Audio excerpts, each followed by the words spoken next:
Oke, assalamualaikum warahmatullahi wabarakatuh. Ya, balik lagi bersama gue di Tarekat Al-Mahdi ya. Jadi Tarekat Al-Mahdi ini adalah inti ajarannya yang utama adalah melanggar Al-Quran dan Hadis itu akan menciptakan masalah ya guys. Ya, secara prinsipnya seperti itu. Nah, secara prinsip khususnya adalah tiga ya intinya ya. Jadi yang pertama ini adalah akar perut ya. Akar perut, yang kedua akar bawah perut, dan ketiga adalah pengelolaan harta ya. Ya, akar perut itu maksudnya adalah makan dan minum ya. Jadi makanan minum sebisa mungkin kita halal. Dan halal di sini bukan dari zatnya saja ya, tapi dari semua ya. Dari cara mendapatkannya dan prosesnya juga ya. Oke. Lalu yang kedua itu tadi akar bawah perut ya. Akar bawah perut berhubungan dengan kemaluan ya. Jadi atau dengan kata lain fikih munakahat ya. Jadi kita harus bisa mengelola itu ya. Yang ketiga akar harta ya. Akar harta itu pengelolaan harta ya. Jadi harus sesuai dengan fikih muamalah ya. Karena di akhir zaman ini pada umumnya masalah itu akan berkutat dari tiga hal tadi ya, secara umum. Oke, jadi ya begitu. Lalu secara contohnya apa ya? Kita bahas apa ya? Secara contohnya mungkin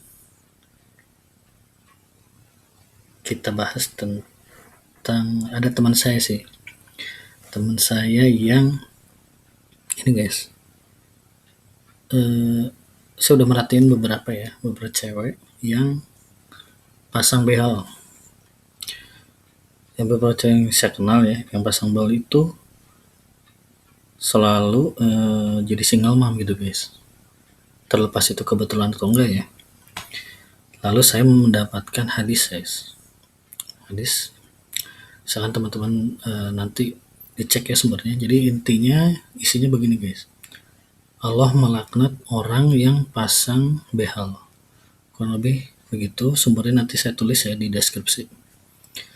Jadi ini bahan renungan bagi kita semua ya. Jadi jangan sampai meremehkan ya apa-apa yang ada dalam Al-Quran dan hadis. Terlebih redaksi di hadisnya itu adalah Allah melaknat gitu guys. Allah melaknat orang yang memasang behel atau orang yang minta dipasang behel. Kurang lebih begitu. Dan ya saya melihat beberapa orang yang saya temui gitu ya, yang pakai behel itu jadi single mom gitu guys. Saya nggak tahu apakah itu kebetulan atau enggak, tapi ya itu yang saya lihat. Ya intinya kita jangan meremehkan apapun itu ya, larangan ya, terutama yang redaksi Allah melaknat. Yang kedua, contoh nyata itu yang kasus Vina Cirebon tuh guys. Jadi kasus seorang wanita yang disiksa parah gitu guys. Jadi disiksa parah sampai meninggal ya.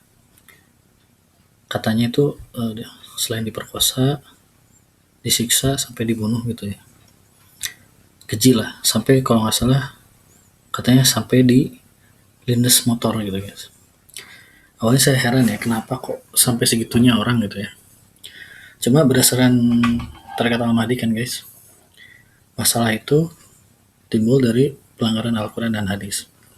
Nah kebetulan waktu itu saya lihat film dokumenternya Vina Cirebon itu, dan saya lihat di sana Vina itu kebiasaannya adalah menyambung rambut gitu. Dan saya menemukan hadis yang kurang lebih redaksinya Allah melaknat orang yang menyambung rambut atau yang minta disambung rambut.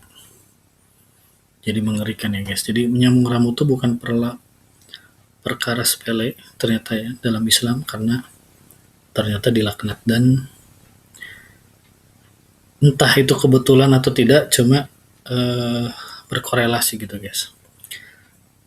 Kesimpulannya kita jangan meremehkan apapun yang dilaknat ya oleh Allah gitu ya. dalam hal ini adalah menyambung rambut. Kayak gitu aja guys, semoga kita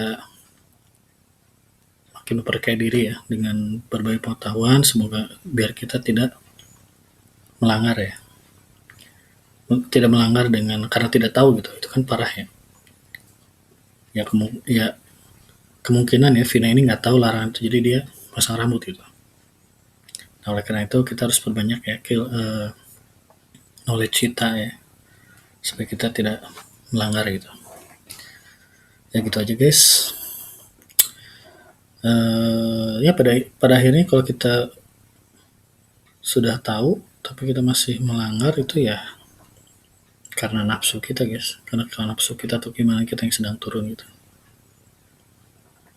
Oke, walau alam. Assalamualaikum warahmatullahi wabarakatuh.